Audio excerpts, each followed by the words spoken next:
राज्यामध्ये अजितदादांनी 60 जागा लढवण्याचे संकेत दिलेले आहेत. काही लोक आपल्याकडे नव्याने येणार आहेत आणि त्यांना घेऊन आपण ही निवडणूक लढवतोय. इकडे असे स्पष्ट संकेत त्यांनी दिलेले आहेत. 60 जागा लढवणार आहे का राष्ट्रवादी काँग्रेस? काय नेमकी तयारी कशी सुरू आहे राष्ट्रवादी? आता अजितदादा पवार, राज्याचे मुख्यमंत्री एकनाथ शिंदे साहेब आणि उपमुख्यमंत्री देवेंद्र फडणवीस साहेब यांच्या सातत्याने चर्चा होत असतात. त्या चर्चेची काही मला माहिती नाही. ज्या अर्थी अजितदादा यांनी सांगितलं असेल 60 जागा, तर त्यांना तसे संकेत प्राप्त झाले असतील. आणि मला वाटते काँग्रेसचे सुद्धा काही मंडळी येत आहेत, सांगतायत, ते त्याला माहिती आहे.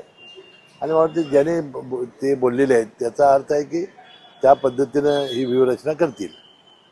एकूणच ज्या पद्धतीने 60 जागा लढण्याचे संकेत अजितदादांनी दिले, तरी अजितदादांकडे येण्यासाठी ओघ नेत्यांमध्ये सुरू आहे असं दिसतंय का? कारण काँग्रेसमधील देखील काही शांत सिद्दीकी असतील किंवा इतर नेते. आपल्याला माहिती आहे की आता आपल्याकडं 7 पक्ष झालेले आहेत.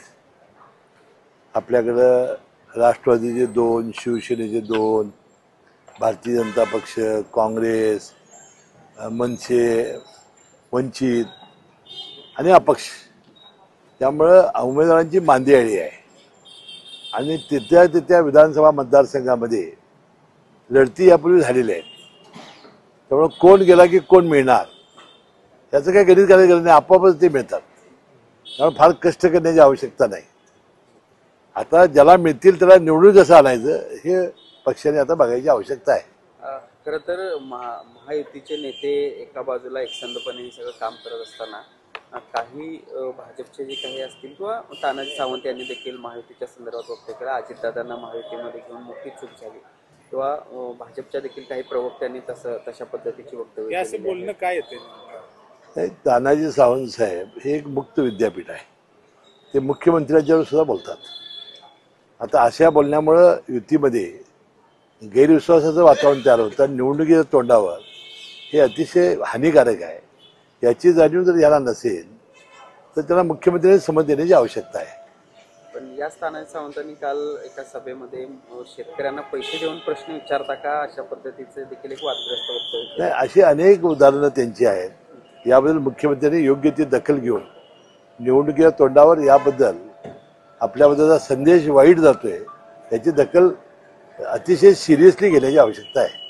खरं तर मालवणमध्ये जो छत्रपती शिवाजी महाराजांचा पुतळा कोसळला त्या प्रकरणी अजितदादांच्या नंतर मुख्यमंत्री आणि त्यानंतर आता पंतप्रधान नरेंद्र मोदी यांनी देखील माफी मागितली. मात्र ही सगळी माफी मागत असताना त्यांनी काँग्रेसवर देखील टीका केली की सावरकरांची का माफी मागत नाही. छत्रपती शिवाजी महाराज आपल्या संपूर्ण देशाचं आराध्य दैवत आहे. त्यांचा पुतळा पडणं हे फार दुर्दैवी आणि मनाला क्लेशदायक होतं. त्यामुळे पहिल्यांदा अजितदादांनी संपूर्ण 13 कोटी जनतेची माफी मागितली. नंतर मुख्यमंत्र्यांनी सुद्धा 100 वेळेला मी त्याच्या पायाला नाक घासलं तरीसुद्धा ते कमी पडतील अशा प्रकारचं वक्तव्य करून त्यांच्याप्रती आपली आदराची भावना व्यक्त केली. आणि काल तरी देशाच्या पंतप्रधानांनी त्यांनी अतिशय प्रांजळपणाने छत्रपती शिवाजी महाराजांच्या बद्दल या घटनेबद्दल संपूर्ण देशाची आणि राज्याची माफी मागितलेली आहे.